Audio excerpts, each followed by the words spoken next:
بسم اللہ الرحمن الرحیم نحمدہ و نصلی و نسلم علی رسولہ الکریم۔ آج کی یہ نشست چہل کاف کے لیے مختص ہے۔ چہل کاف کے تعلق سے چند باتیں عرض کروں گا، وہ میرے احباب کے لیے بھی اور ہر وہ شخص جو فن عملیات سے شغف رکھتا ہے، اور دنیا بھر کے لوگ جو چہل کاف پڑھتے ہیں ان کے لیے بھی یہ بات کارآمد ہوگی اگر وہ نہ جانتے ہوں تو۔ اور اکثر لوگ نہیں جانتے کہ چہل کاف شریف جو پڑھتے ہیں تو وہ اصل میں نقل ایسے ہوتے چلا آ رہا ہے،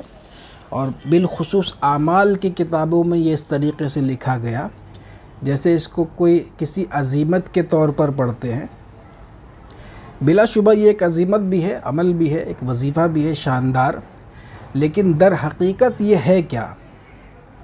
تو سب سے پہلے یہ سمجھ لے کہ چہل کاف سرکار غوث العظم سیدنا شیخ عبد القادر جیلانی رضی اللہ تعالیٰ عنہ کے مناجاتی اشعار ہیں، 3 مناجاتی اشعار ہیں، ٹھیک ہے نا، جس میں سرکار غوث پاک رضی اللہ تعالیٰ عنہ نے رب تبارک و تعالیٰ سے مناجات کی ہے، اور وہ اس انداز کا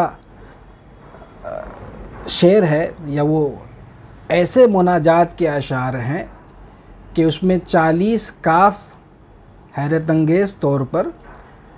جمع ہو گئے، یعنی اس کو سرکار غوث پاک رضی اللہ تعالیٰ عنہ کی ایک کرامت کہیے۔ چہل کاف کے اشعار یا چہل کاف جو ہے یہ غوث العظم رضی اللہ تعالیٰ عنہ کی کرامت ہے۔ تو سب سے پہلے یہ سمجھ لیجئے کہ چہل کاف شریف جو ہے وہ ایک قطع ہے، قطع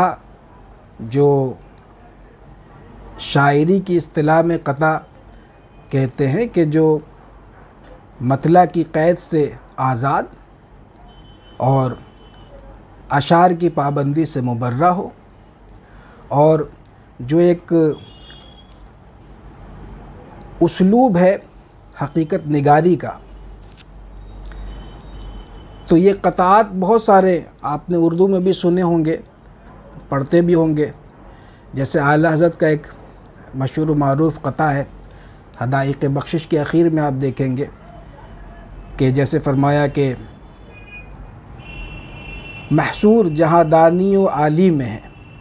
کیا شبہ رضا کی بے مثالی میں ہے، ہر شخص کو ایک وصف میں ہوتا ہے کمال، بندے کو کمال بے کمالی میں ہے۔ تو جیسے یہ ایک قطع ہے، ویسے ہی چہل کاف شریف یہ ایک قطع ہے جو کہ 3 اشعار پر مشتمل ہے، اور یہ تینوں اشعار مناجات کے ہیں۔ مناجات وہ ہوتا ہے جو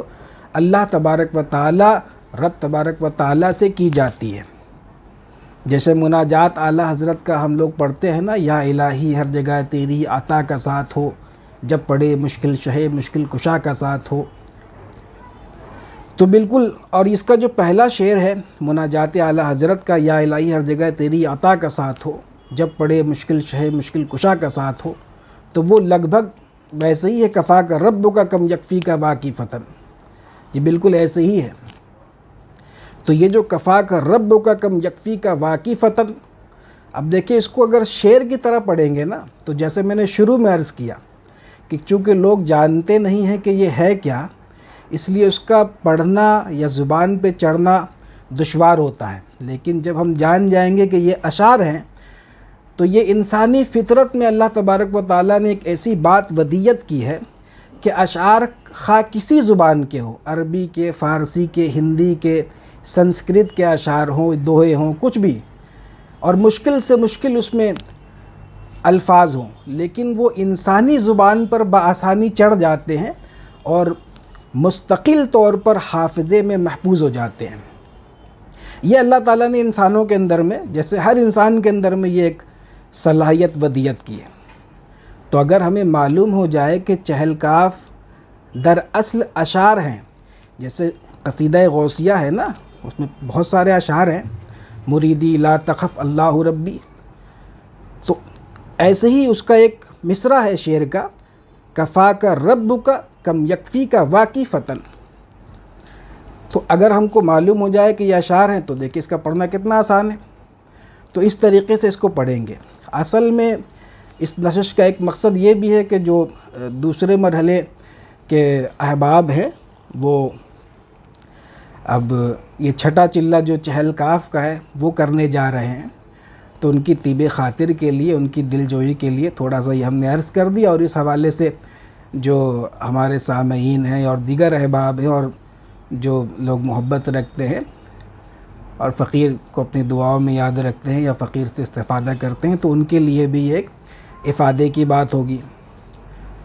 تو اس کو ملحوظ رکھیے گا چہل کاف کو۔ اچھا، یہ چونکہ عملیات کی کتابوں میں بھی بالکل ایسے ہی نثر کے انداز میں لکھا گیا ہے نا، جیسے عزیمت کی طرح،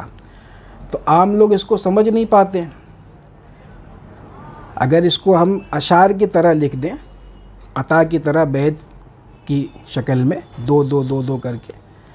اور پھر اس کو اسی طریقے سے پڑھا جائے، کفا کا رب کا کم یکفی کا واقعی فتن، تو بہت آسان ہے اس کا پڑھنا۔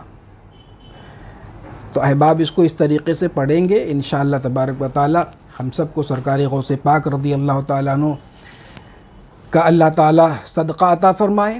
اور ان کی یہ بہت بڑی کرامت جو چہل کاف ہے، اب اس کے خواص وغیرہ کے تعلق سے انشاءاللہ پھر کسی نشش میں اس کا ذکر ہوگا۔ آج کی نشش میں بس اتنا ہی۔